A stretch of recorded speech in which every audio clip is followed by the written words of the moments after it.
அம்மாக்களுக்கு பிள்ளைகளினுடைய எல்லா அங்குலங்களும் தெரியும். என்ன முக்கியம் என்றால் அவள் என்ன சொன்னாலும் அதுக்கு கரைஞ்சு போயிடக்கூடாது. பிள்ளைகள்லாம் சென்னையிலலாம் ஐ லவ் யூ அம்மான்னு சொல்லும். இப்போ உங்கள் ஊர்லலாம் அப்படிலாம் சொல்லி பழகிருக்கீங்களா தெரியல, கொஞ்சம் கொஞ்சமாக அந்த வழக்கம் வருது. எங்கள் அம்மாட்டெலாம் அப்படிலாம் சொன்னால் டென்ஷன் ஆகிடுவாங்க, என்னடி வளர்ற ஏதோன்பாங்க. இப்போ பிள்ளைகள் சொல்லுது, 5 வயசில் பையன் அம்மாட்ட போய் சொல்கிறான், அம்மா ஐ லவ் யூ அம்மா. அம்மா உடனே சொல்கிறா ஐ லவ் யூ டூ கண்ணா. 10 வயசில் பையன் சொல்கிறான், அம்மா ஐ லவ் யூ அம்மா. என்கிட்ட காசு கேட்காத, என்கிட்ட இல்லை. அப்பா சொல்லியிருக்காரு உனக்கு கொடுக்கக்கூடாதுன்னு சொல்லியிருக்காரு. 22 வயசில் பையன் சொல்கிறான், அம்மா ஐ லவ் யூ அம்மா. அந்த பொண்ணு சரியில்லை, அந்த பொண்ணு தானே நேற்றுக்கு வந்த பொண்ணு தானே, அது சரியில்லை. நான் பார்த்துட்டு குடும்பத்துக்கு ஆற பொண்ணே இல்லை அது. இப்போ பையனுக்கு 35 வயசு ஆயிடுச்சு, அம்மாவை பார்க்க வர வீட்டுக்கு அப்படியே உட்காந்துருக்கோம். சாப்பிட்றியாடா, சோறா தின்னு தொல்ல. அம்மா ஐ லவ் யூம்மா. நான் தான் அன்றைக்கே சொன்னேன் அந்த பொண்ணு குடும்பத்துக்கு சரியில்லை, நான் அன்றைக்கே நான் சொன்னேன், கேட்டியா நீ? இப்போ அம்மாவுக்கு 80 வயசு ஆயிடுச்சு, பையன் வந்திருக்கான், அம்மா ஐ லவ் யூம்மா. நான் எதுலேயுமே கையெழுத்து போட மாட்டேன்ப்பா, அவங்க அப்பா சொல்லிட்டு போயிருக்காரு, எதுலேயும் நான் கையெழுத்து போட்டேன். பிள்ளை ஒரே ஒரு வார்த்தை தான் சொல்கிறான். 10 வயசுல 20 வயசுல 30 வயசுல 50 வயசுல ஐ லவ் யூ தான் சொல்கிறான். ஒவ்வொரு ஐ லவ் யூக்கும் எப்படி பொருள் மாறுகிறது பார்த்தீங்களா? இந்த ஒவ்வொரு ஐ லவ் யூக்கும் கரைஞ்சு கரைஞ்சு அவன் கேட்டதை நீ கொடுத்துக்கிட்டே இருந்தீங்கன்னா உங்களினுடைய வாழ்க்கை மோசமாகும். நான் சொல்ல, பிள்ளையினுடைய வாழ்க்கை மோசமாகும். அதனால் ஒரு விஷயம், வீழ்வேன் என்று நினைத்தாயோன்னு வைராகியத்தோடு நாம் பல பேர் வாழ்க்கையில் எழுந்து நின்றுட்டோம். அது உடல் பிரச்சனையாக இருக்கலாம், உறவு பிரச்சனையாக இருக்கலாம், பண பிரச்சனையாக இருக்கலாம், எப்படியோ எழுந்து நின்றுட்டோம். நாளைக்கு நம்முடைய பிள்ளைகளும் அதே தைரியத்தோடு நிற்க வேண்டும் என்று சொன்னால் இந்த வாழ்க்கையில் எல்லாம் கிடைத்து விடாத விஷயங்களுக்காக மனத்தை இழந்து விடாமல் நின்று போராடி உனக்கு தகுதி கிடைக்கிற போது அதை பெற்றுக்கொள் என்ற பாடத்தை பிள்ளைகளுக்கு சொன்னால்தான் அவர்களும் விழாமல் இருப்பார்கள், இந்த சமூகமும் விழாமல் இருக்கும். நண்பர்கள்,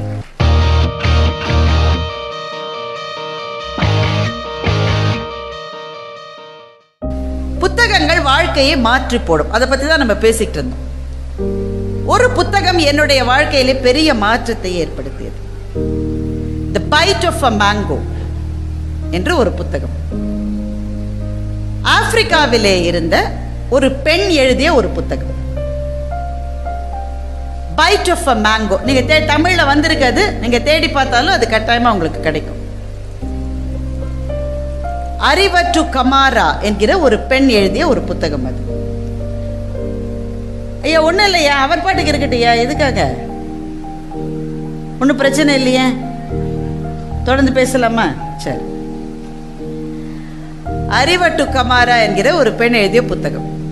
இந்த புத்தகம் ஏன் மாற்றத்தை ஏற்படுத்தும்னு உங்களுக்கு சொல்றதுக்காக. எனக்கு ஒரு கட்டத்தில் என்னுடைய பிடெக் நான் முடிச்சுட்டு MBA பட்ட படிப்பை முடித்து விட்டு ஒரு நிறுவனத்தில் எனக்கு வேலை கொடுக்கறதா சொன்னாங்க. இன்டர்வியூவில் அட்டன் பண்ணிட்டேன். இன்டர்வியூ அட்டன் பண்ண நல்லா தான் பண்ணினேன். நமக்கு பேசுறது ஒன்று தானே வரும். இன்டர்வியூவில் அதை நம்ம நல்லா செஞ்சுருவோம் தானே, நல்லா செஞ்சிடும். நான் யார் தெரியுமா, எங்கள் அப்பா யார் தெரியுமா, இந்த ரேஞ்சில் எல்லாம் பேசி அவங்க தே லுக் வெரி இம்ப்ரெஸ். ரொம்ப நல்லா பேசின மாதிரியான ஒரு பாவனை தான் அங்கே அவங்க எனக்கு தெரிந்தது. நான் சொல்வது கிட்டத்தட்ட 25 ஆண்டுகளுக்கு முன்பு. நீங்கள் அதை யோசிச்சு பாருங்களேன். ஒரு என்ஜினியரிங் கிராஜுவேட் MBA படிச்சுட்டு நல்ல வேலைக்கு போகணுன்ற ஒரு கனவு தான் வாழ்க்கையில் இருந்தது. அந்த இன்டர்வியூக்கு போய் இன்டர்வியூவில் 7 ரவுண்டு என்னை கேள்வி கேட்டாங்க. அவ்வளோலாம் ஒர்த்தே இல்லை. நான் ஃபஸ்ட்டு 7 தடவை இன்டர்வியூ பண்ணுற அளவுலாம் நான் ஒர்த்தே இல்லை. இருந்தாலும் 7 ரவுண்டு இன்டர்வியூ. ஒவ்வொரு தடவை இன்டர்வியூ முடிச்சு அடுத்த ரவுண்டுக்கு போகும்போது உங்களுக்கு எப்படி இருக்கும்? கிடச்சிரும் போல இருக்குல்ல, கிட்டத்தட்ட பக்கத்தில் வந்துட்ட மாதிரி இருக்கு. கடைசியில் ஃபைனான்ஸ் டைரக்டரே வந்து என்னை இன்டர்வியூ பண்ணார். அவர் 2 கேள்வி தான் கேட்டார் மனுஷன். அதுக்குள்ளே அவர் என்ன புரிஞ்சுக்கிட்டாரு எனக்கு தெரியல. ஓகே, வில் லெட் யூ நோன்றது எனக்கு ஒரு நல்ல விஷயம் மாதிரி அப்போ பட்டுது. அப்போல்லாம் கல்யாணத்துக்கு வந்து மாப்பிள்ளை பொண்ணு பார்க்க வருவாங்க. இப்போல்லாம் ஒருத்தர் அதெல்லாம் செய்யறது. உங்கள் ஊரில் இருக்கு அதெல்லாம்? இன்னும் எங்கள் ஊரில் அதெல்லாம் நிறுத்திட்டாங்க. எங்கள் ஊரில் 90s கிட்ஸ்ன்னு ஒரு பேட்ச் இருக்கு. 90களில் பிறந்தவர்கள் ஒரு பயலு கல்யாணம். சத்தியங்க, நீங்கள் வேணா நீங்கள் யூடியூப்பில் போய் 90s கிட்ஸ்ன்னு பாருங்க, பல பேர் புலம்பிருப்பாங்க. என்னக்கா யாருங்க அதில்? நானும் ஒருத்தர் சொல்கிறாரு, நீங்களுமா? என்னையா அநியாயம். 90s கிட்ஸ் ஒருத்தர் அவரை சமீபத்தில் சந்திச்சா ரொம்ப சோகமாக இருந்தார். ஏன்பா இவ்வளோ சோகமாக இருக்கான்னு. வாழ்க்கை எவ்வளவு பெரிய விசித்திரம் தெரியுமா மேடம் அப்படின்னு. நீ இவ்வளவு தத்துவம் பேசுற ஆள் இல்லையே, நீ என்ன விஷயம்னு. நான் சின்ன பிள்ளையா இருந்த போது என்னை விட பெரியவங்களுக்கெல்லாம் கல்யாணம் ஆச்சு, நான் அதுக்கெல்லாம் போயிட்டு இருந்தேன்.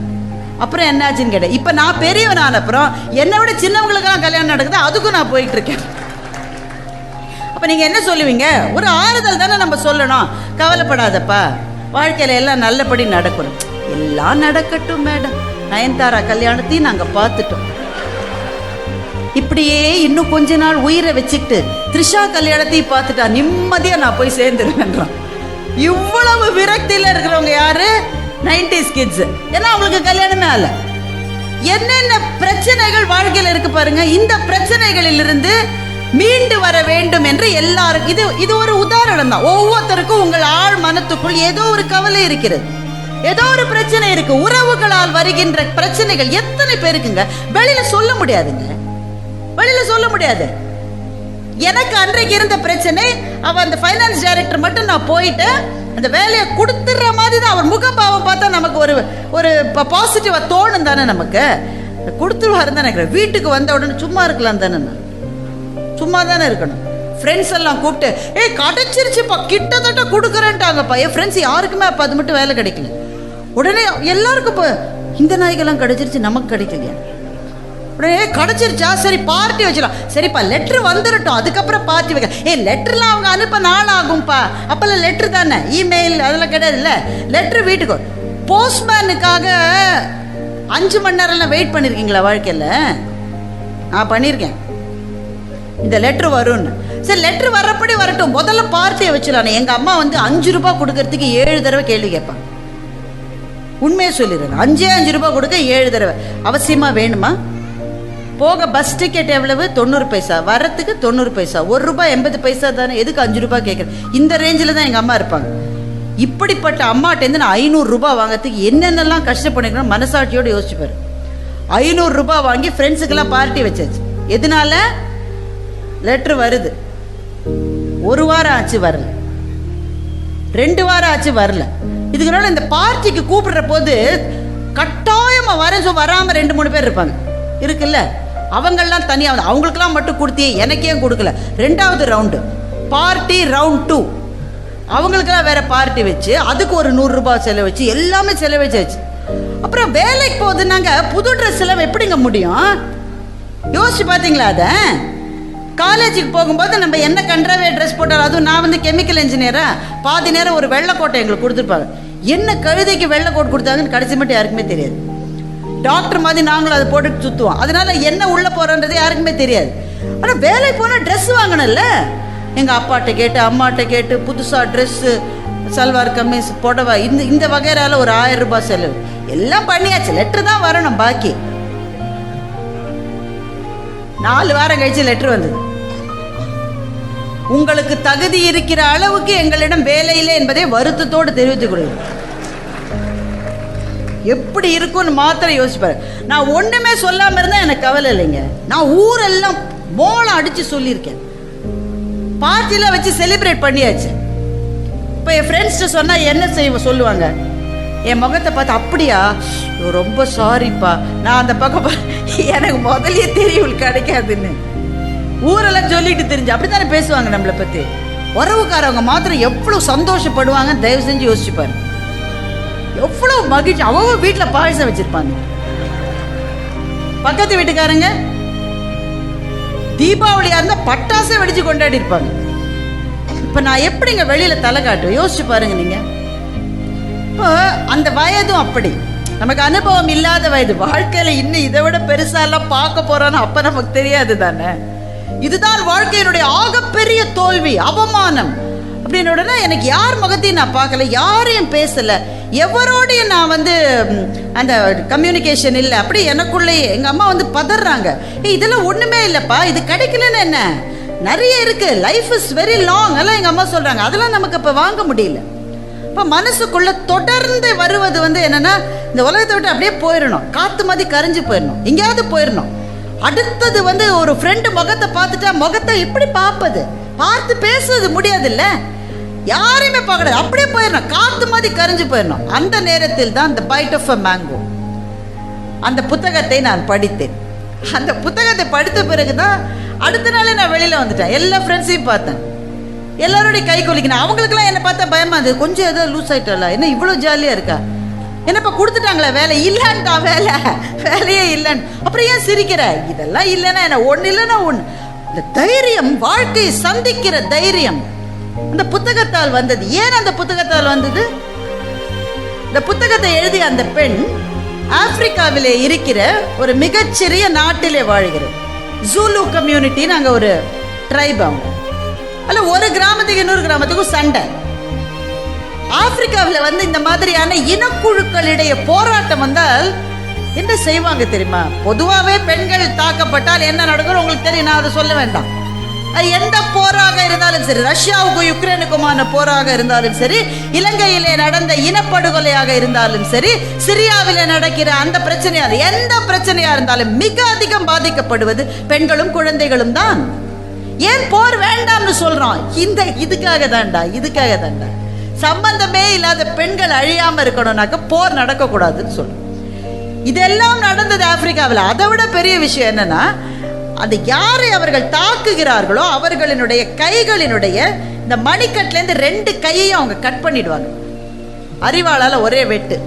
அதுதான் ஆப்பிரிக்காவில் கொடுக்கப்படுகிற உச்சக்கட்ட தண்டனை. அதுதான் இனக்குழுக்களுக்குள் போராட்டம் நடந்தால் அவனை கொன்னுட்டா பரவாயில்லைங்க, அவன் கொஞ்ச நேரம் தவிச்சிட்டு அவன் இறந்துருவான், கொல்ல மாட்டாங்க.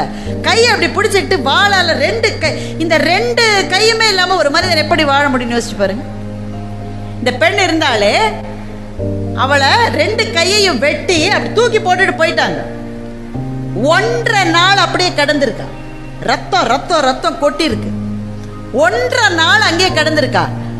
அப்ப அந்த வழியா யாரோ ஒருத்தர் போயிருக்காரு. இவ கத்துறா, தண்ணின்னு கத்துறா. அந்த ஆளுக்கு நின்று இவளுக்கு உதவி செய்ய பயம். ஏன்? இவ வேறு வகுப்பை சேர்ந்தவள். இந்த வகுப்பை சேர்ந்தவளுக்கு உதவி செஞ்சா என்னையும் கொன்னுடுவாங்கன்னு பயம். ஆனால் நின்னெல்லாம் தண்ணி கொடுக்கல. என்ன பண்ணா, அங்க ஒரு மாமரம் இருந்தது. அந்த மாமரத்திலிருந்து ஒரு மாம்பழத்தை பறித்து அவளை நோக்கி அப்படியே வீசிட்டு அவ ஓடி போயிட்டான். அந்த மாம்பழம் உருண்டு இவளுக்கு பக்கத்துல வரலைங்க, கொஞ்சம் தள்ளி போய் வந்துருச்சுங்க. இந்த கோல்ஃப் அடிக்கிறத நீங்க பார்த்துருப்பீங்களா? அது போய் கரெக்டா அந்த பள்ளத்துல விழுநலமா பக்கத்துல போயிடும். இவளுக்கு பக்கத்துல வர வேண்டிய மாம்பழம் அவ்வளோ தள்ளி போய் விழுந்துருச்சு. இந்த பெண் என்ன பண்ணா தெரியுமா? 2 கை, ரத்தம் கொட்டுகிற 2 மொன்னையான கைகளை வைத்துக்கொண்டு, சிறு குழந்தைகள் நீஞ்சி போகல, அந்த மாதிரி நீஞ்சி போய் அந்த மாம்பழத்தில் தன்னுடைய வாயை வைத்து கடித்து அந்த மாம்பழத்தினுடைய கனிந்த ஒரு பகுதியை சாப்பிட்டான். அதை சாப்பிட்ட உடனே அவளுக்கு தோணுச்சா, இனிமே வாழ்ந்துடலான்னு அவளுக்கு தோணுச்சு. அதற்கு பிறகு யுனைடெட் நேஷன்ஸினுடைய அந்த வேன் வந்து அவளை தூக்கிட்டு போய் அவள் கையில் ஒன்றும் சர்ஜரிலாம் பெருசாக பண்ண முடியல. ஆனால் அந்த ரத்த பெருக்கை கட்டுப்படுத்தி அவளுக்கு சிகிச்சையெல்லாம் கொடுத்து அவள் படிக்க வச்சு இப்போ அந்த பெண்ணை எழுதுறாங்க. இந்த பெண்ணை எப்படி எழுத தெரியுமா? இந்த 2 கையை மாத்திரம் இப்படி வச்சுக்கிட்டு இதுக்கு நடுவில் பேனா வச்சுக்கிட்டு எழுது. வேகம், நம்மளோட வேகமாக எழுதுது. இந்த 2 ரிஸ்டையும் வச்சுக்கிட்டு கம்ப்யூட்டர் லேப்டாப்ல டைப் பண்ற. அப்படி செய்துதான் அந்த புத்தகத்தை அந்த பெண் எழுதியிருக்கிறாள், தி பைட் ஆஃப் அ மேங்கோ என்கின்ற புத்தகம். இதை படித்த பிறகு எனக்கு தோன்றியது, நமக்கெல்லாம் என்ன உரிமை இருக்கியா? நமக்கு உரிமை இருக்கா? நம்ம வாழ்க்கையை பற்றி கம்ப்ளைண்ட் பண்றதுக்கு நமக்கு உரிமை இருக்கா? எனக்கு அது இல்லையே, எனக்கு இது இல்லையே, நான் இன்னும் செவப்பா பிறக்கலையே, எனக்கு நான் மட்டும் இன்னும் 1 இன்ச்சு உயரமா இருந்தா என்னம்மா, இதெல்லாம் சொல்றதுக்கு நமக்கு உரிமை இருக்கிறதா நண்பர்களே? எதுவுமே அற்றவர்கள் எழுந்து நிற்கிற போது எல்லாம் இருக்கிற நம்மால் ஏன் எழுந்து நிற்க முடியாது? எல்லாருக்கும் பிரச்சனை இல்லை. நான் சொன்ன 90s கிட்ஸுக்கு என்ன பிரச்சனைன்னு சொன்ன, ஒருத்தர் பாவம் அவருடைய வேதனையை இந்த அவையிலே பதிய வைத்து விட்டு சென்றிருக்கிறார். எவ்வளவு நெஞ்சங்கள் புலம்பிக் கொண்டிருங்க. காதல் தோல்வி வெளியில சொல்ல முடியும், சிலது சொல்ல முடியாது. அவன் தான் எல்லாம் நினைச்சேன், இப்படி பண்ணுவான்னு நினைக்கல. அந்த பிள்ளை என்னதான் காதலிக்குதுன்னு நினைச்சேன், அந்த பிள்ளை கடைசியில வேற எவனையோ கல்யாணம் பண்ணி சொல்ல முடியாது. வெளியில உறவினர்களால் வருகிற அவமானங்கள் எத்தனை. நிறைய நான் பெண்களை பத்தி பேசியிருக்கேன். ஆண்களை பற்றி பேசுவதற்கான ஒரு விஷயம் எனக்கு இருக்கிறது. பிரச்சனை என்னன்னா, ஆண்கள் வாயை திறந்து புலம்பி தீரவே மாட்டாங்க. நாங்க ஓயாம சொல்லி உள்ள இருக்கிற சுமைய வெளியில ஏத்திடுவோம். உள்ள இருக்கிற சுமைய வெளியில இருக்கிறவன் தலைக்கு நாங்க ஏத்திடுவோம். என்ன மட்டும் எங்கள் அப்பா அம்மா இதுக்கு தான் பெற்றாங்களா? எனக்கு தான் எல்லாம் எழுதி வச்சிருக்கா? நான் தான் எல்லா வேலையும் செய்யணுமா இந்த வீட்டில்? யாருமே எதுவும் செய்ய மாட்டீங்களா? நான் எங்கள் அம்மாட்ட ஃபோன் பண்ணி, எல்லா பெண்களுக்கும் அவங்க அம்மா அவங்க சகோதரிகளோட ஒரு வாட்ஸ்அப் குரூப் இருக்கும். கணவன்மார்களை அதில் சேர்க்க மாட்டேன். நீங்கள் அதில் கிடையாது. இந்த வாட்ஸ்அப் குரூப்பில் என்ன நடக்கும்னா எல்லாம் அவங்க கணவர்களை திட்டுவார்கள். நியாயம் தானே? இவர் இருக்காரே, இன்னைக்கு காலையில குழம்புல கொஞ்சம் உப்பு சரியில்லைன்னு ஒரு அமக்கலம் பண்ணிருக்காரு பாருங்க. உடனே அவ அத்தா வந்து உன்னோட வீட்டுக்காரர பரவாயில்ல அமக்கலமா பண்ணாரு. இங்க ஒண்ணு இருக்கே, யாரு? அவங்களுடைய கணவரை அவ்வளவு மரியாதையாக குறிப்பிடுகிறார். இங்க ஒண்ணு இருக்கே, அது குழம்பா ரசமான்னு கூட சொல்லாத அளவு இருக்கு.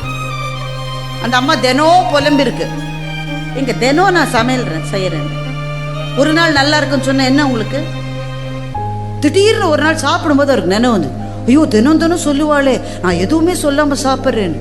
உடனே சொன்னேன், இன்னைக்கு சாம்பார் சூப்பர் அப்படின்னு. அந்த அம்மா தட்டை பிடிச்சு வெளில போட்டுருச்சு. ஏன்னா அந்த அம்மா உடம்பு சரியில்லைன்னு பக்கத்து வீட்டில் சாம்பார் கடன் வாங்கியிருக்காங்க. அவருக்கு கிறகம் பாருங்க, அன்னைக்குன்னு தான் நினைவு வந்திருக்கு. இந்த சலம்பல் புலம்பல் எல்லாம் வந்து பெண்களுக்கான வாட்ஸ்அப் குரூப்ல நடக்கும். ஆனா இதுல ஒரு நல்ல விஷயம் என்னன்னா, எதையுமே உள்ள வச்சுக்க மாட்டாங்க, எல்லாத்தையும் வெளில சொல்லிடுவாங்க. அப்படி சொல்லுவதனால அவர்களுக்கான அழுத்தம் குறைகிறது. ஆண்களுக்கு எந்த ஒரு வீட்டுல அண்ணா தம்பி 3 பேர் இருக்காங்கன்னு வைங்களேன், இந்த அண்ணா தம்பி 3 பேர் அவங்க அப்பா ஒரு வாட்ஸ்அப் குரூப்ல இருக்கிற சரித்திரம் உண்டா உலகத்தில்?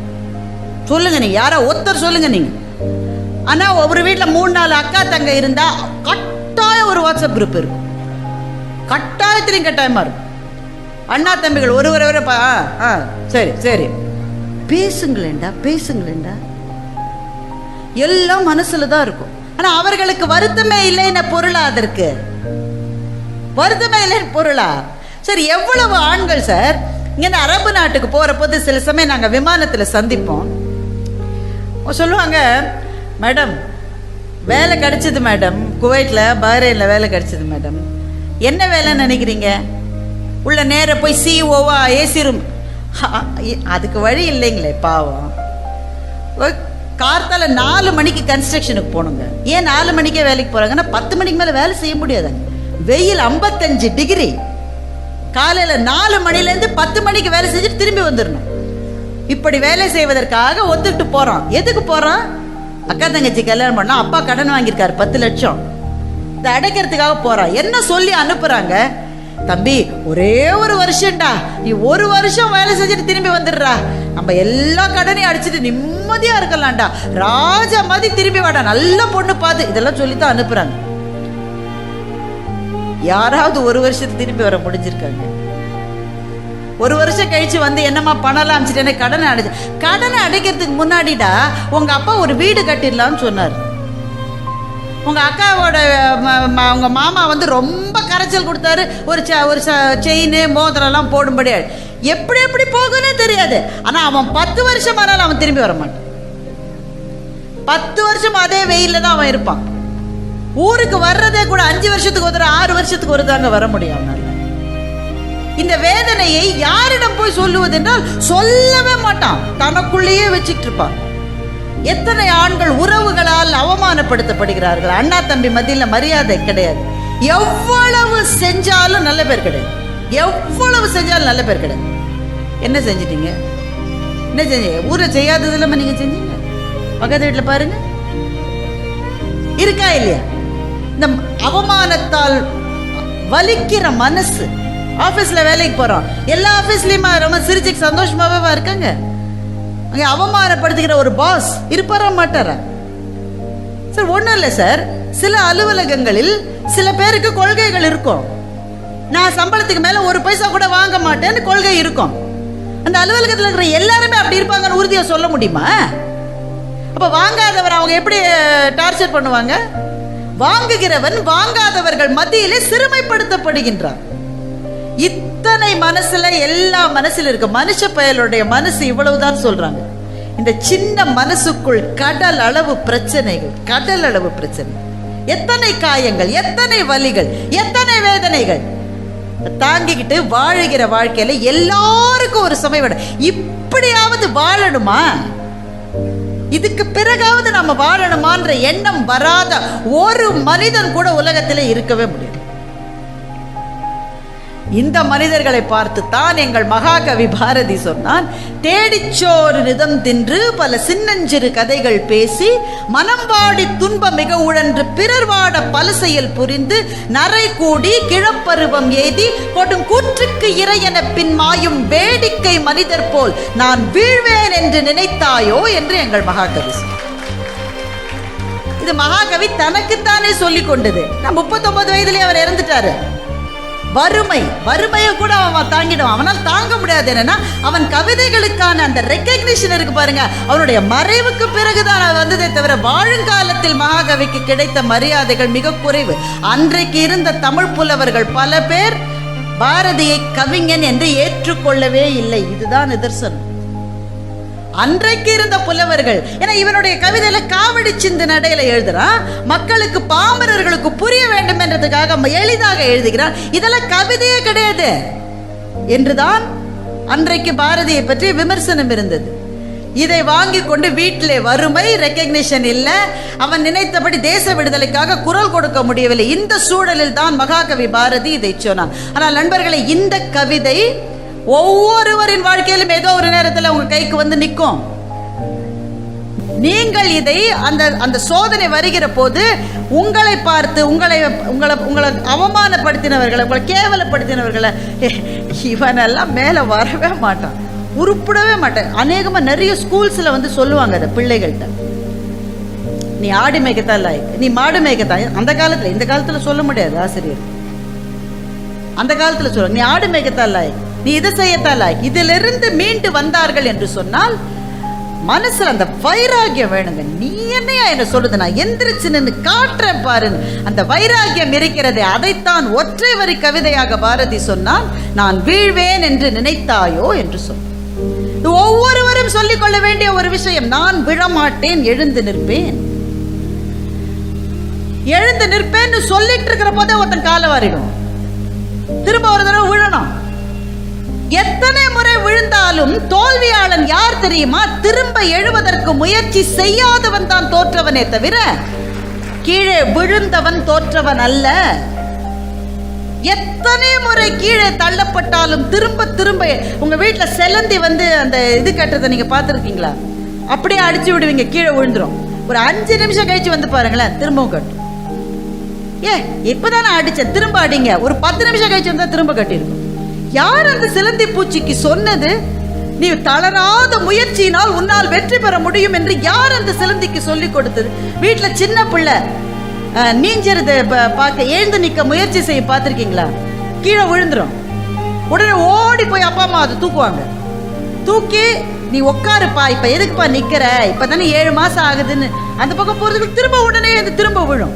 எத்தனை முறை விழுந்தாலும், எத்தனை முறை அழுதாலும் அதற்குள்ளே இருக்கிற அந்த துடிப்பு இருக்கிறத, எழுந்து நிக்கிற மட்டும் அந்த பிள்ளை ஓயாது. நாம அப்படித்தானே வாழ்க்கையை ஆரம்பிச்சோம். என்ன ஆச்சு நடுவுல? நமக்கு பிள்ளைகளா இருந்த போது இருக்கிற வைராகியம் வயது ஏற ஏற வளர வேண்டுமே, நமக்கு ஏன் குறைகிறது? இந்த வைராகியம் குறைகின்ற காரணத்தினால் தான் இத்தனை தற்கொலைகள் நடக்கின்றன. 10ஆம் கிளாஸ்ல 48,000 குழந்தைகள் தமிழ் பரீட்சையிலே தோல்வியுற்றிருக்கிறார்கள் தமிழ்நாட்டில். என்ன காரணம்? 2 வருஷம் ஸ்கூலுக்கே போல, ஸ்கூலுன்னா என்னன்னே மறந்துட்டான். இப்ப திடீர்னு போய் படிச்சு அந்த கட்டுப்பாட்டுக்குள்ளே வருவது என்பது அவ்வளவு கடினமாக இருக்கிறது. எத்தனை தோல்விகள்! இந்த IAS பரீட்சையில எழுதுவதற்காக சார் அதை பற்றி இன்னும் கூட மிகச் சிறப்பாக பேச முடியும். முதல் முறை அட்டம்ப்ட்லயே நான் அவ்வளவு பெரிய ரேங்க் வாங்கினேன்றவங்க மிகச்சில பேர் தான் இருக்க முடியும். திரும்ப திரும்ப திரும்ப திரும்ப திரும்ப திரும்ப எழுதுவதனால்தான், அந்த பயிற்சியினாலும் அந்த முயற்சியினாலும் தான் அந்த வெற்றி சாத்தியமாகின்றது. இந்த வெற்றியை நோக்கி நான் போறேங்க, வைராகியம் இருக்குங்க. ஆனா நிறைய பேர் டிஸ்கரேஜ் பண்றாங்க. இதுதான் நம்மளுடைய பிரச்சனை. உனக்கு எதுக்குப்பா இது, 2 தடவை ஃபெயில் ஆயிட்டல்ல, நமக்கு எதுக்கு? ஏதோ ஒரு வேலை கிடைக்குது, அதை எடுத்துக்கு நீ போலாம் தானே. பிசினஸ்ல ஒரு தடவை தோல்வி வந்துருச்சா? தோல்வி வந்துருச்சுன்னா எதுக்குப்பா அதையே செஞ்சிட்டு இருக்க? சேஃபா வேற எதையா செய்ப்பா. நீ பெண்களுக்கு குறிப்பாக இதெல்லாம் உனக்கு தேவையா? தேவையோ? ஒரு நாள் அந்த பொண்ணு லேட்டாக வந்திருக்கோம், யாரோ பின்னாடி வந்திருப்பாங்க, பயந்துக்கிட்டு வந்திருக்கோம். நாளையிலேருந்து நீ போகவே வேண்டாம். இல்லைம்மா நான் சமாளிச்சுப்பேம்மா. என்ன சமாளிப்ப நீ? என்ன சமாளிப்ப? இன்னைக்கு ஒருத்த பின்னாடி வந்திருக்கா, நாளைக்கு 2 பேர் வந்தால் நீ என்ன செய்வ? இப்படி சிறகுகள் முறிக்கப்படுகிற போது பறக்க விரும்புகிற பறவைகள், எத்தனை பறவைகள் பறக்க முடியாமல் தரையிலேயே தத்தி தத்தி நடந்து கொண்டிருக்கின்றன. வானம் இருக்கிறது, சிறகுகள் இருக்கிறது, பறக்க முடியாமல் கூண்டிலே அடைக்கப்பட்ட கிளிகளாக நம்ம எத்தனை பேர் சிக்குண்டு கிடைக்கிறோம். முக்கியமான காரணம், சுத்தி இருக்கிறவன் ஏதாவது ஒன்று சொல்லி என்னை டிஸ்கரேஜ் பண்ணான். ஒரே ஒரு வழிதாங்க இருக்கு, காதுலயே போட்டுக்கணும், காதுலயே போட்டுக்கணும். ஒரே ஒரு கதை சொல்றேன்.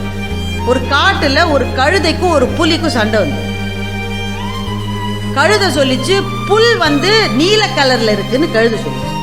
புலி சொல்லிச்சு, ஏய் உனக்கு என்ன லூஸ், புல்லு வந்து பச்சை கலர்ல தானே இருக்கும். 1 மணி நேரம் சண்டை போட்டு. இந்த நம்ம தொலைக்காட்சி விவாதங்கள்லாம் நீங்க பார்த்துருப்பீங்க. மற்றவங்க சொல்றது காதுலயே வாங்காமலே பேசுறதுக்குன்னு சில பேர் நேர்ந்து விட்டுருப்பாங்க. நம்ம 2 சண்டை போட்டுக்கிட்டே இருந்தது. 1 மணி நேரம் சண்டைக்கு பிறகு அந்த கழுதை சொல்லிச்சு, நம்ம தலைவரான சிங்கத்திடம் போய் நாம கம்ப்ளைண்ட் பண்ணுவோம் சொல்லி 2 போச்சு.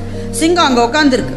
இங்கேருந்து போகும்போதே கழுதை கத்துது, அரசரே இந்த புலி சொல்லுகிறது புல்லு வந்து பச்சை கலர்ல இருக்குன்னு சொல்லுது, நீங்க சொல்லுங்க புல்லு ப்ளூ கலர்ல தானே இருக்கு. சிங்கம் அங்கேருந்து சொல்லிச்சு, ஆமா ஆமா ஆமா புல்லு ப்ளூ கலர்ல தான் இருக்கு. கழுதைக்கு சந்தோஷம் தாங்கல, பயங்கரமா சிரிச்சுக்கிட்டு சொல்லிச்சு, தலைவரை இந்த புலிக்கு தண்டனை கொடுங்க, இவன் தான் சொல்லிட்டு இருக்கான் புல்லு பச்சை கலர்ல. சிங்கம் சொல்லிச்சு, 1 மாசம் புலி வாயே திறக்க கூடாது, அதுதான் தண்டனை. கழுதை சிரிச்சுக்கிட்டே போயிருச்சு. புலி வந்து சிங்கத்திட்ட போய், தலைவரே ஒரே ஒரு விண்ணப்பம், அதை மட்டும் பேசிக்கிறேன், சொல்லு புல்லு என்ன கலர்ல இருக்கு? பச்சை கலர்ல தான் இருக்கு.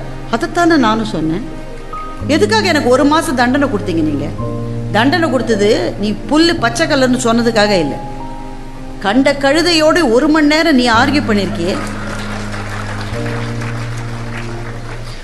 உன்னோட நிலைமைக்கு இது தேவையா? உன்னோட நேரம் தான் 1 hour வேஸ்ட் ஆச்சுன்னா அதுவும் போதாது, நீ என் டயத்தை வேற வேஸ்ட் பண்றதுக்கு கழுதையோட கிளம்பி வந்தல்ல, தண்டனை அதுக்காக. நண்பர்கள், எனக்கு ரொம்ப பிடித்த கதை இது. சில சமயத்தில்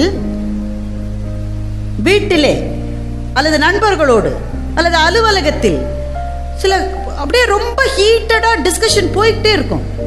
நான் சொல்றதா சரி, நான் சொல்றதா சரி, நீ யார் அதை சொல்றது?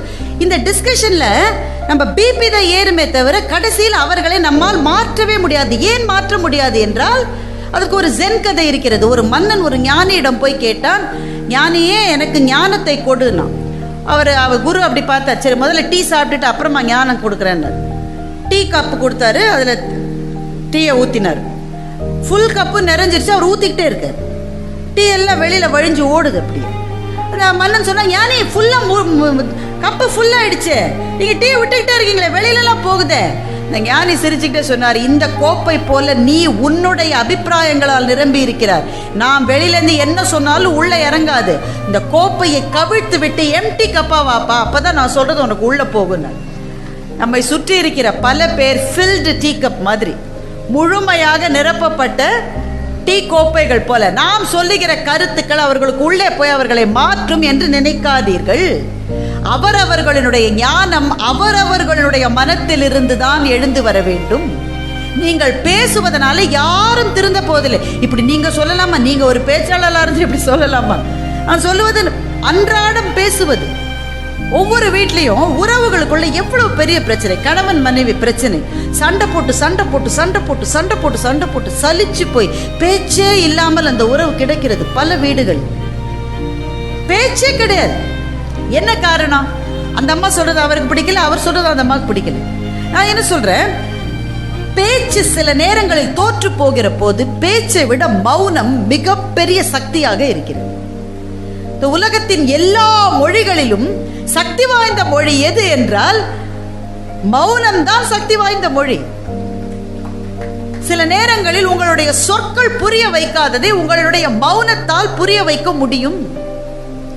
ரெண்டாவது விஷயம், எல்லாத்தையும் சண்டைக்கு போய் எதுவும் நடக்க போகுது. தி லயன் அண்ட் தி ரிவர்னு ஒரு கதை. ஒரு நதி பயங்கரமா சீறி ஓடிக்கொண்டிருந்தது. ஒரு சிங்கம் அந்த வழியே வந்தது. சிங்கம் அந்த நதியை கடந்து அந்த பக்கம் போகணும். அதில் போக முடியல, ஏன்னா வெள்ளம் அதிகமாக வருது. சிங்கத்துக்கு கோவம் வந்துருச்சு. கர்ஜனையோடு நதியை போட்டு போட்டு அடிக்குது. போட்டு போட்டு அடிச்சா நதி என்ன செய்ய, அது பாட்டு போயிட்டே இருக்கு. சிங்கம் சோர்ந்து போய் படுத்துருச்சு. அப்ப திடீர்னு அந்த நதி சொல்லிச்சு, don't fight an enemy who is not there. இங்கே இல்லாத விரோதியோடு சண்டை போடாதே என்று நதி சொல்லியது. சிங்கம் சொல்லிச்சு, என்ன விரோதி? யாரு? நான் உன்னுடைய எனிமி இல்லை, நான் உன்னுடைய விரோதி இல்லை. Just like you are a lion, I am a river. ஓ வேலையை நீ பார்க்குறேன், என் வேலையை நான் பார்க்குறேன். நம்ம 2 பேருக்குள்ள எதுக்கு சண்டை? சிங்கம் அப்படியே உட்காந்துக்கிட்டே இருந்தது. கொஞ்சம் தூரம் கழிச்சு பார்த்தா நதி தானே சுழித்து ஓடியது. அந்த வழியில தானே போயிட்டு வெளியில போயிடுச்சு சிங்கம். இப்போ இந்த நதியை அடித்ததனால் சிங்கத்துக்கு என்ன கிடைத்தது? அதனால் ஒரு ஞானோதயம் நமக்கு வேண்டும். சில சமயம் வாழ்க்கையில் எல்லாரோடும் சண்டை போட்டு எதுவும் நடக்காது. நீங்கள் யூடியூப் எடுத்து பாருங்க. நீங்கள் ஒன்று பார்க்க ஆரம்பிச்சிங்கன்னா என்ன பார்க்குறீங்களோ அதே தான் வந்துக்கிட்டே இருக்கும். அதை பார்த்து பார்த்து பார்த்து மென்டலாக எத்தனை பேர் திரிகிறாங்க. என்ன செய்கிறது என்றால், இந்த கருத்துக்கு மாற்றான ஒரு கருத்தை யூடியூப் உங்களுக்கு காட்டவே காட்டாது. நீங்க எதை பார்க்குறீங்களோ, நீங்க ஒரு கட்சிக்கு சப்போர்ட் பண்றீங்கன்னு வச்சுக்கோங்களேன், அந்த கட்சிக்கு ஆதரவான விஷயங்களே தான் திரும்ப திரும்ப உங்களுக்கு வந்துட்டே இருக்கும் சஜஷனா. அதை பார்த்து பார்த்து பார்த்து நீங்க என்ன நினைப்பீங்க? இந்த உலகத்தில் இதற்கு மாற்றான கருத்து இல்லவே இல்லை என்று நீங்கள் நினைப்பீர்கள். ஆனால் உண்மையில் எல்லா கருத்துக்களுக்கும் இந்த மண்ணிலே இடம் உண்டு. எனக்கு எதிர்த்தரப்பில் இருப்பவர்கள் என்ன சொல்லுகிறார்கள் என்று கேட்கிற போதுதான் என் கருத்தின் மீதான என்னுடைய பிடிமானம் அதிகமாகுமே தவிர குறையாது. அப்ப மற்றவர்களுடைய குரல்களுக்கு இடமே இல்லாமல் செய்வது புத்திசாலிகளினுடைய வேலை அல்ல. எல்லா கருத்துக்களையும் கேளுங்கள், உங்கள் கருத்தில் உறுதியாக இருங்கள். இதை இந்த மண்ணில் சொல்லுவதிலே எனக்கு மிகப்பெரிய பெருமை. ஏனென்றால் மத நல்லிணக்கம் என்றால் அதை இந்த மண்ணிலே வந்து நாம் பயில வேண்டும். எல்லா வழிபாட்டு முறைகளுக்கும் இடம் உண்டு, எல்லா கருத்துக்களுக்கும் இங்கே இடம் உண்டு. நிறைவாக 3வது விஷயம், விழாமல் இருப்பது அப்படின்னா என்ன தெரியுமா? விழாமல் இருப்பதுன்றது நாம விழாமல் இருக்கிறது மாத்திரம், நம்ம குழந்தைகள் விழாமல் இருக்க அவங்கள தயார்படுத்தியிருக்கோமான்னு பார்ப்பது. பள்ளியிலிருந்து புத்தகங்களை வாங்கி அவர்கள் கொடுப்பது, இதெல்லாம் வெளியிலிருந்து செய்வது. உள்ளிருந்து நாம் என்ன செய்கிறோம்? தமிழ்நாட்டில் பல இடங்களுக்கு நான் பயணம் போகிறேன். சமீப காலங்களாக ஒரு 10 வருஷமா நான் பார்த்து ரொம்ப ரொம்ப ரொம்ப டிஸ்டர்ப் ஆகிற ஒரு விஷயம் என்னன்னா, இந்த ட்ரெயின்ஸில் சின்ன குழந்தைகளை கூட்டிகிட்டு வராங்க. ஒரு 2 வயசு. நாங்களாம் ட்ரெயினில் போகும்போது எப்படி இருக்குன்னா, அப்படியே ஒரு அதிசயம், இந்த உலகத்தில் இத்தனை அதிசயங்கள் இருக்கிறதான்னு நாங்கள் பார்த்துக்கிட்டே இருப்போம். எங்கள் அக்காவுக்கும் எனக்கும் சின்ன சண்டை வரும். ஜன்னல் பக்கத்தில் யார் உட்காது? அப்போல்லாம் ஏசியெல்லாம் கிடையாது. ஜன்னல் பக்கத்தில் யார் உட்காது? நான் தான் உட்காருவேன், நீ தான் உட்காருவேன். எங்கள் அம்மா இப்படி ஒரு பார்வை பார்ப்பாங்க. 2 பேர் கப்புச்சு பேர். எங்கள் அப்பா ஜன்னல் பக்கத்தில் உட்காந்துப்பார். ஒன்றும் செய்ய முடியாது. நாமெல்லாம் ட்ரெயினில் போகிறதே ஒரு புண்ணியம். வீட்டுக்கு ஏதாவது வாங்கிட்டு வருவாங்க. ஒரே ஒரு கேட்பரிஸ் சாக்லேட்டை ஸ்கேலால் அளந்து 3ஆ வெட்டின குடும்பத்தை பார்த்துருக்கீங்களா? எங்கள் குடும்பம் தான் அது. ஏன்னா நாங்கள் 3 பேர். அவளுக்கு கொஞ்சம் ஜாஸ்தியாக போயிடுச்சுன்னா நாளைக்கு உனக்கு கொடுக்கும்போது உனக்கு கொஞ்சம் ஜாஸ்தியாக கொடுக்குறேன், அவ்வளவுதான். காலையில் காஃபி சாப்பிட்ற போது பிஸ்கெட் ஒன்று கொடுப்பாங்க. ஒரு பிஸ்கெட்னா ஒரு பிஸ்கெட்டு தான்.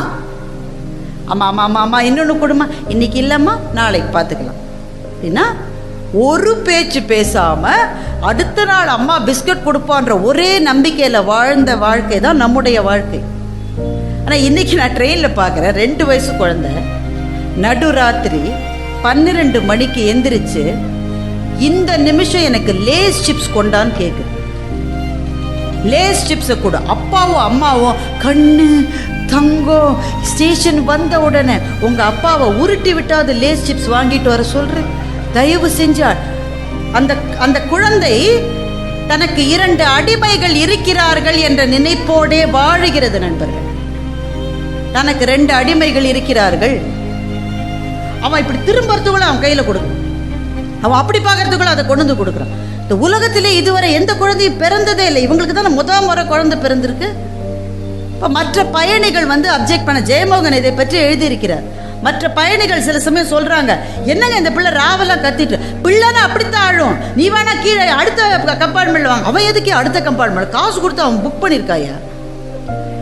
என்ன பிரச்சனைனா, குழந்தைகளை பார்த்து நோ கத்தாத, சத்தம் போடக்கூடாது, இது பொது இடம், இந்த இடத்துல அமக்களம் பண்ணக்கூடாது சொல்லுகிற தைரியம் இன்றைய பெற்றோர்களுக்கு இல்லவே இல்லை.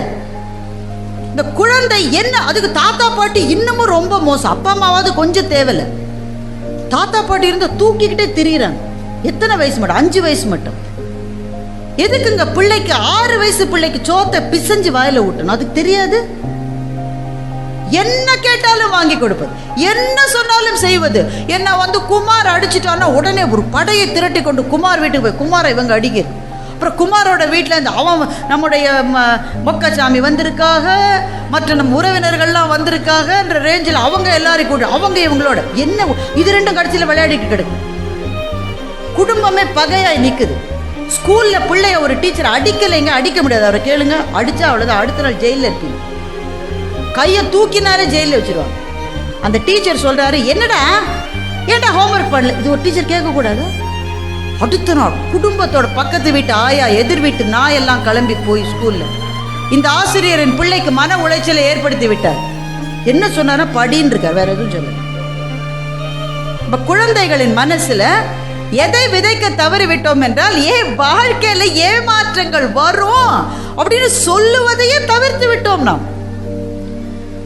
அவர் பேசும்போது ரொம்ப அழகா சொன்னாரு, பெற்றோர்கள் தான் அப்செக்ட் பண்றாங்க, பிள்ளைகள். எவ்வளவு சத்தியமான வார்த்தை தெரியுமா? நீங்க ஜட்ஜா இருந்தீங்கன்னா ஒரு பிள்ளைகிட்ட நீ டிஸ்குவாலிஃபைனா சரி அவன் பாட்டுக்கு போயிடுறான். அப்பா அம்மா அழுறாங்க பாருங்க, கதறி கதறி அழுது. உடனே கேமராவை டைட் க்ளோஸ்அப்பில் வைக்கிறான். அம்மா அழுகிறத பார்க்கறது, அது அழுதுகிட்டே முந்தானையெல்லாம் எடுத்து தொடச்சிக்கிட்டு ஜட்ஜை சாப்பை விட்டுட்டு அது போகுது. ஏன் உன் பிள்ளை தான் ஜெயிக்கணுமா? Let the best win. அதுதானே நம்ம பிள்ளைகளுக்கு நம்ம சொல்லி கொடுக்கணும். எங்கள் அப்பா எனக்கு அதுதான் சொல்லி கொடுத்தாரு. எங்கள் அப்பா அதுதான் சொல்லி கொடுத்தாரு. 2ஆம் கிளாஸில் முதல்ல எங்கள் ஸ்கூலில் ஒரு பேச்சு போட்டிக்கு என்னை அனுப்பிச்சாங்க. அந்த பேச்சு போட்டியில் எனக்கு ஆறுதல் பரிசு கொடுத்தாங்க. எனக்கு ரொம்ப மகிழ்ச்சி, நான் எதிர்பார்க்கவே இல்லை. வீட்டுக்கு கூட்டிகிட்டு போகிறதுக்காக அப்பா வந்திருக்காரு. ஸ்கூல்ல இருந்து என்னை சைக்கிளில் உட்காந்து வச்சு மிதிச்சுட்டு போகிறார். போகிற வழியெல்லாம் எனக்கு எங்கள் அப்பா எப்போ கேட்க போகிறார், எப்போ கேட்க போகிறார், என்ன ப்ரைஸ்ன்னு கேட்கவே இல்லை. எங்கள் அப்பா வீட்டு வாசலுக்கு வந்து நான் சொன்னேன், அப்பா எனக்கு அப்போனா ஆறுதல் பரிசுன்றது ஆறுதலுக்காக கொடுக்குறாங்கன்னு என்ற அறிவு எனக்கு இல்லை. பெரிய கப்பு எடுத்துடும், ஒரு சோப்பு டப்பா, அதில் ஒரு மேலே ஒரு வெள்ளத்தாளை ஒட்டி கே பாரத்தின்னு போட்டு கொடுத்துருக்காங்க. அப்பா எனக்கு ஆறுதல் பரிசு வாங்கிறது முக்கியம் இல்லை, போட்டியில் சேர்றது தான் முக்கியம்னு எங்கள் அப்பா சொன்னார். எங்கள் அப்பா மாத்திரம், நீ எதுக்காக ஃபர்ஸ்ட் ப்ரைஸ் வாங்கலை, ஆறுதல் பரிசு தான் உனக்கா, இனிமேல் ஃபர்ஸ்ட் ப்ரைஸ் வாங்காமல் வந்தால் தொலைச்சிருவேன்னு எங்கள் அப்பா சொல்லியிருந்தார். நான் இன்றைக்கு பேச்சாளராக ஆகியிருக்கவே முடியாது. அந்த பேசுவதனுடைய ருசியை தெரிந்து கொள்ள வேண்டும் என்றால் பரிசு கிடைக்க வேண்டும் என்ற பிரஷர் எடுத்துக்க கூடாது. 10 பிள்ளைகள் பேசுகிற 10 பேருடைய பேச்சிலும் எது சிறப்பான விஷயம் என்பதை நான் தெரிந்து கொள்வதற்கான ஒரு வாய்ப்பாக பேச்சு போட்டிகளை நான் பார்த்ததுனால 100 போட்டிக்கு போயிருந்தேன்னா ஒரு 50 போட்டியில் எனக்கு பரிசு கிடைச்சிருக்காது. 50 போட்டியில் தான் பரிசு கிடைச்சிருக்கும். ஆனால் அந்த பரிசு கிடைக்காத போட்டிகளில் தான் நான் தெரிந்து கொண்டேன். நண்பர்களை, ஒன்று சொல்லுகிறேன், வெற்றி பெற்றவன் பரிதாபத்துக்குரியவன். ஏனென்றால் அவன் கற்பதற்கு எதுவுமே இல்லை. தோல்வியுற்றவன் தான் நாம் பாராட்ட வேண்டியவன். ஏனென்றால் அவன் கற்பதற்கு ஏதோ ஒன்று இருக்கிறது என்பதை அவன் கண்டு கொண்டு விட்டான். இப்போ இந்த பிரஷரை பிள்ளைகளுக்கு கொடுக்காமல் அவர்கள்ட்ட, நீ மகாராஜாலாம் இல்லடா, இந்த உலகத்துக்கு you are not God's gift to mankind, எல்லா பிள்ளையும் போல நீ ஒரு பிள்ளை, எங்கள் ஸ்கூலில் எது பெஸ்ட் பிள்ளையோ அதுக்கு தான் வந்து பரிசு கொடுப்பாங்க, நீ பொது இடத்துல அழறது ஆர்ப்பாட்டம் பண்ணுறது இதெல்லாம் செய்யக்கூடாது. கூடாதுன்னா கூடாது, நோ மீன்ஸ் நோ என்று சொல்லி வளர்க்காத பெற்றோர்கள் பெருகி கொண்டிருக்கிற இந்த காலத்தில் பிள்ளைகளை பார்த்தால் பயமாக இருக்கிறது. ஏனென்றால் இந்த பிள்ளைகள் நாளைக்கு தென்றல் காற்றுக்கு கூட சாய்ந்து விடுகிற சின்னஞ்செடிகளாக மாறிவிடுவார்கள். புயல் காற்றிலே கூட விழுந்து விடாத நாகையில் இருந்து நான் இதை சொல்லுகின்றேன். நம்முடைய குழந்தைகள் எந்த புயல் அடித்தாலும் நின்று வாழுகின்ற ஒரு வாழ்க்கை அவர்களுக்கு வேண்டும் என்று சொன்னால் சின்ன வயதிலிருந்தே தோல்விகளை அவர்களுக்கு அறிமுகம் செய்து வைக்க வேண்டும். இன்னைக்கு முடியாது, இந்த சூரிதாரை வாங்க இந்த தடவை பைசா இல்லை, பல்சர் பைக் எதுக்குடா உனக்கு, இப்போதான் உனக்கு 18 வயசாயிருக்கு, எதுக்கு உனக்கு, இன்னும் 25 வயசாகட்டும், நான் சாப்பிட மாட்டேன். சாப்பிடலன்னா போ. ஐயோ என் பிள்ளை சாப்பிட மாட்டேன்றானே, நான் என்னுடைய வளையலை அடகு வச்சு பைக் வாங்கி எதுக்கு? அவன் ரேஸ் போகிறதுக்கா? எந்த வயதில் எதை கொடுக்க வேண்டும் என்று பெற்றோர்களை உங்களுக்கு தெரிந்தால் அதற்கு கூடுதலான வயதில் தான் கொடுக்க வேண்டுமே தவிர குறைந்த வயதில் கொடுக்க கூடாது. அவன் வச்சிருக்கான், இவன் வச்சிருக்கான், அவன் எக்கேடு கேட்டு போன எனக்கு என்னடா கண்ணா, எனக்கு உன்னை பத்தி தான் கவலை. உனக்கு எந்த வயதில் எது கொடுக்கணுமோ அதை நான் கொடுப்பேன்னு நீங்க சொல்லலைன்னா 18 வயசுல லவ் பண்றேன்னு வந்து நிக்குது பிள்ளை. இந்த வயசு அதுக்கானது இல்லடா, படிக்கிற வயசு. இப்ப சொல்ல முடியாது, 3 வயதுல இருந்து சொல்லி அதை வளர்க்கலைன்னா 18 வயசுல மாற்ற முடியாது. அம்மாக்களுக்கு பிள்ளைகளினுடைய எல்லா அங்குலங்களும் தெரியும். என்ன முக்கியம் என்றால் அவள் என்ன சொன்னாலும் அதுக்கு கரைஞ்சு போயிடக்கூடாது. பிள்ளைகள்லாம் சென்னையிலலாம் ஐ லவ் யூ அம்மான்னு சொல்லும். இப்போ உங்கள் ஊர்லலாம் அப்படிலாம் சொல்லி பழகிருக்கீங்களான்னு தெரியல, கொஞ்சம் கொஞ்சமாக அந்த வழக்கம் வருது. எங்கள் அம்மாட்டெலாம் அப்படிலாம் சொன்னால் டென்ஷன் ஆகிடுவாங்க, என்னடி வளர்ற ஏதோன்பாங்க. பிள்ளைகள் சொல்லுது, 5 வயசில் பையன் அம்மாட்ட போய் சொல்கிறான், அம்மா ஐ லவ் யூ அம்மா. அம்மா ஒன்று சொல்கிறா ஐ லவ் யூ டூ கண்ணா. 10 வயசில் பையன் சொல்கிறான், அம்மா ஐ லவ் யூ அம்மா. என்கிட்ட காசு கேட்காத, என்கிட்ட இல்லை. அப்பா சொல்லியிருக்காரு உனக்கு கொடுக்கக்கூடாதுன்னு சொல்லியிருக்காரு. 22 வயசில் பையன் சொல்கிறான், அம்மா ஐ லவ் யூம்மா. அந்த பொண்ணு சரியில்லை, அந்த பொண்ணு தானே நேற்றுக்கு வந்த பொண்ணு தானே, அது சரியில்லை, நான் பார்த்துட்டு குடும்பத்துக்கு ஆற பொண்ணே இல்லை அது. இப்போ பையனுக்கு 35 வயசு ஆயிடுச்சு, அம்மாவை பார்க்க வர வீட்டுக்கு அப்படியே உட்காந்து, சாப்பிட்றியாடா சோறா தின்னு தொல்ல, அம்மா ஐ லவ் யூம்மா. நான் தான் அன்றைக்கே சொன்னேன் அந்த பொண்ணு குடும்பத்துக்கு சரியில்லை, நான் அன்றைக்கே நான் சொன்னேன், கேட்டியா நீ? இப்போ அம்மாவுக்கு 80 வயசு ஆயிடுச்சு, பையன் வந்திருக்கான், அம்மா ஐ லவ் யூ. நான் எதுலையுமே கையெழுத்து போட மாட்டேன்ப்பா, அவங்க அப்பா சொல்லிட்டு போயிருக்காரு, எதுலையும் நான் கையெழுத்து போட. பிள்ளை ஒரே ஒரு வார்த்தை தான் சொல்கிறான். 10 வயசுல 20 வயசுல 30 வயசுல 50 வயசுல ஐ லவ் யூ தான் சொல்கிறான். ஒவ்வொரு ஐ லவ் யூக்கும் எப்படி பொருள் மாறுகிறது பார்த்தீங்களா? இந்த ஒவ்வொரு ஐ லவ் யூக்கும் கரைஞ்சி கரைஞ்சி அவன் கேட்டதை நீ கொடுத்துக்கிட்டே இருந்தீங்கன்னா உங்களினுடைய வாழ்க்கை மோசமாகும். நான் சொல்ல, பிள்ளையினுடைய வாழ்க்கை மோசமாகும். அதனால ஒரு விஷயம், வீழ்வேன் என்று நினைத்தாயோன்னு வைராகியத்தோடு நாம் பல பேர் வாழ்க்கையில் எழுந்து நின்றுட்டோம். அது உடல் பிரச்சனையாக இருக்கலாம், உறவு பிரச்சனையாக இருக்கலாம், பண பிரச்சனையாக இருக்கலாம், எப்படியோ எழுந்து நின்றுட்டோம். நாளைக்கு நம்முடைய பிள்ளைகளும் அதே தைரியத்தோடு நிற்க வேண்டும் என்று சொன்னால் இந்த வாழ்க்கையில் எல்லாம் கிடைத்து விடாத விஷயங்களுக்காக மனத்தை இழந்து விடாமல் நின்று போராடி உனக்கு தகுதி கிடைக்கிற போது அதை பெற்றுக்கொள் என்ற பாடத்தை பிள்ளைகளுக்கு சொன்னால்தான் அவர்களும் விழாமல் இருப்பார்கள், இந்த சமூகமும் விழாமல் இருக்கும். நண்பர்களே, பாரதியினுடைய அந்த கவிதையை நிறைவாக சொல்லி நான் முடித்துக் கொள்ளுகின்றேன்.